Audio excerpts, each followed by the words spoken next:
एक मित्र ने पूछा है कि साक्षी भाव को सरल शब्दों में समझाइए।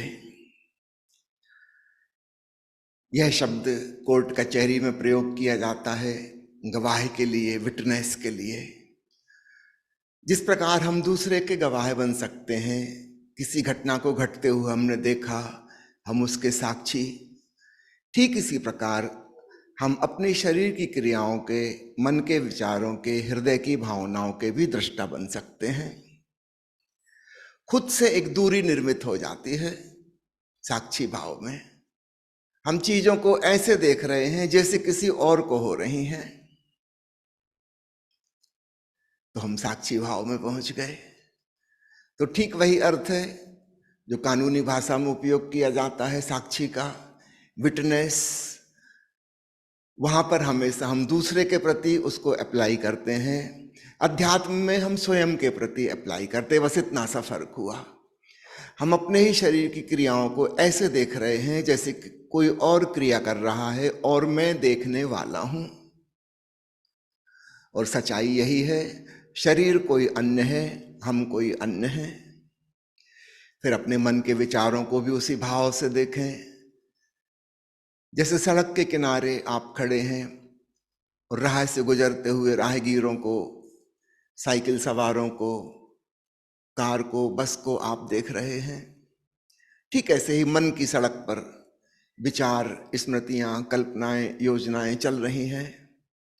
आप चुपचाप देखें, मेरेपन का भाव हटा लें। वो हमने थोपा हुआ है, आरोपित किया है, वास्तव में वे मेरे नहीं हैं। सारे विचार दूसरों के द्वारा दिए गए हैं, हमने कहीं से पढ़े, लिखे, सुने। हमारे विचार कोई भी नहीं है। जब हम जन्मे थे, हमको भाषा ही नहीं आती थी, हम कोई विचार अपने संग लेकर नहीं आए। फिर हमने यही सब कुछ सीखा, सुना, पढ़ा, तो हमारे तो ये नहीं हो सकते। तो फिर उनको उसी भाव से देखें कि ये मेरे नहीं है। फिर विचारों से भी सूक्ष्म हृदय की भावनाएं हैं, वे भी हमारी नहीं है। बाहर कोई घटना घटती है, कोई परिस्थिति, कोई व्यक्ति, उसकी वजह से हमारे भीतर कोई विशेष भावना उत्पन्न होती है। उसका इंडक्शन बाहर से हुआ है। किसी व्यक्ति ने अपमानजनक शब्द कह दिया और भीतर क्रोध उत्पन्न हो गया। ये क्रोध आपका थोड़ी है। किसी ने आपको देख के मुस्कुरा दिया और तारीफ में दो बातें कह दी, आप खुश हो गए। ये खुशी भी आपकी नहीं है, वो क्रोध भी आपका नहीं है।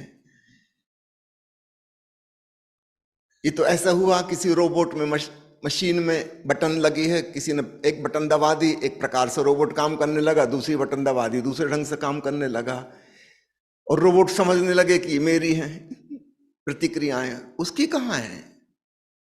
बाहर से संचालित। और आसपास के सारे लोगों को पता होती है आपकी कौन सी बटन कहाँ है, आपसे क्या करवाना, कैसे करवाना, खूब अच्छे से सब जानते हैं। छोटे छोटे बच्चे जान लेते हैं कि कैसे फोर्स किया जाए आपको ऐसा कहने के लिए। तो हम जिन्हें अपनी भावनाएं कहते हैं, वो भी हमारी कहाँ हैं? तो फिर उसको वैसा ही देखें कि हमारी नहीं है। हवा का एक झोंका खिड़की से आया, थोड़ी देर रहा, फिर निकल गया। क्या इसी प्रकार गुस्सा नहीं आता और चला जाता? क्या इसी प्रकार प्रेम नहीं आता और विलीन हो जाता? सब कुछ तो इसी प्रकार आ जा रहा है। अंग्रेजी में बड़ा अच्छा शब्द है भावनाओं के लिए, वे कहते हैं इमोशन। इमोशन का मतलब होता है that which is always in motion, in movement. आती है, जाती है। किसी विचार को, किसी भावना को आपने टिकते देखा? सभी क्षणभंगुर हैं। लेकिन आप तो कोई और हैं जो भावना आने के पहले भी थे, भावना के दौरान भी थे, वो भावना चली जाएगी उसके बाद भी होंगे। वो कौन है? तो वही आपका वास्तविक स्वरूप है। भावना आई गई, वो आपका स्वरूप नहीं है, क्योंकि उसके बिना आप हो सकते हैं। कोई विचार आपका नहीं है, आप निर्विचार भी हो सकते हैं। मां के गर्भ में 9-10 महीने बिना विचार के थे, जन्म के बाद करीब करीब 1.5-2 साल तक बिना विचार के थे। तो आपका होना बिना विचार के संभव है, अभी भी संभव है। तो शरीर की क्रियाएं, मन के विचार, हृदय की भावनाएं, इनको ऐसे देखना जैसे ये कोई और हैं। और मैं सिर्फ कहने के लिए कह रहा हूं कि जैसे कोई और हैं, ये वास्तव में कोई और हैं। संयोग की बात, आप एक विशेष परिवार में पैदा हुए, वहां जिस प्रकार के विचार प्रचलित थे वो आपने एब्जॉर्ब कर लिए, वहां जैसे शिक्षा संस्कार थे वो आपके भीतर चले गए। ये आपके कहां हैं? समझो अस्पताल में नर्स की गलती की वजह से कोई बच्चा बदल जाता, किसी दूसरी मां को मिल जाता, वो दूसरे परिवार में पैदा होता। अभी हो सकता है आप सोचते हो कि मैं कट्टरपंथी हिंदू हूं, और आप हिंदू हो ही नहीं, हो सकता मुसलमान के बच्चे हो। वो हिंदू बच्चा मुसलमान के घर चला गया, वो मूर्तियां तोड़ रहा होगा और आप यहां मूर्तियों की पूजा कर रहे हो। अगर आप वास्तव में कुछ थे, हिंदू या मुसलमान, तब तो आपको वही रहना था, चाहे कहीं भी आपका पालन पोषण हो। इसका मतलब ये सब चीजें हमने अपने आसपास के वातावरण से ग्रहण की, माता पिता से, शिक्षकों से, समाज से। ये हमारी नहीं है, कोई धर्म हमारा नहीं है, कोई जाति हमारी नहीं है। इन सबको एक दूरी से तादात्म्य तोड़कर देखना साक्षी भाव कहलाता है। इन्होंने पूछा है, ध्यान करते समय नींद आ जाए तो क्या करें? सो जाइए,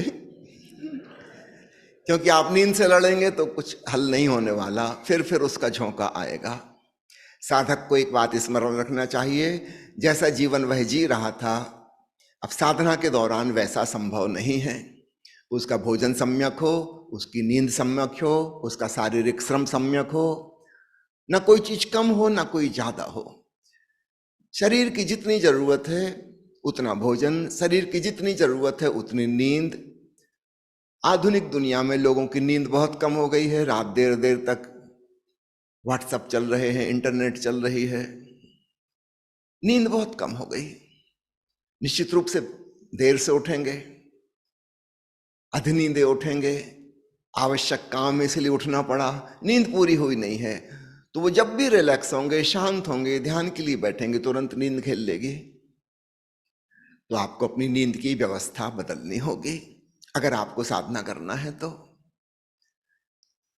कई लोग मुझसे पूछते हैं, गहरा होश साधने के लिए क्या करें? उल्टे जवाब देता हूं मैं, गहरी नींद सो। नसरुद्दीन से किसी ने पूछा, पूछने वाला क्रिश्चियन था, उसने पूछा कि आपकी क्या मान्यता है, स्वर्ग जाने के लिए क्या करना चाहिए? नसरुद्दीन कहा कि तुमको तो पाप करना चाहिए। वो थोड़ा हैरान हुआ, स्वर्ग जाने के लिए पाप करना चाहिए? नसरुद्दीन का, देखो तुम क्रिश्चियन हो, अगर पाप नहीं करोगे तो फिर चर्च जाके प्रायश्चित किस बात का करोगे? और जब तक प्रायश्चित नहीं करोगे ईश्वर प्रसन्न नहीं हो सकता।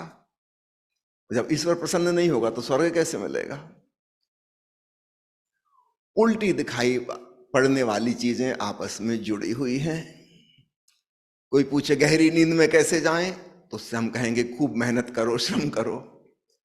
थक जाओगे तो गहरी नींद आएगी, गहरी नींद आएगी तो फिर जागरण भी गहरा होगा। मैंने सुना है एक लड़का अपने दोस्त के यहां पहुंचा, वो दोस्त की मम्मी शिकायत करने लगी, किसको समझाओ हमारे बेटे को 11 साढ़े 11 बजे उठता है, वो भी बामुश्किल उठाने पर, तुम कुछ समझाओ। वो लड़का गया उसके बेडरूम में, वो नींद में था, उसको हिला के उठा दिया और कहा कि नालायक, बेवकूफ, घर के लोगों को परेशान करता है, 11 बजे उठता है, इतनी जल्दी उठ के क्या करता है? तेरी मम्मी परेशान है, 11 बजे उठाता है। यदि हमारी नींद पूरी नहीं हुई है तो ध्यान नहीं लगेगा।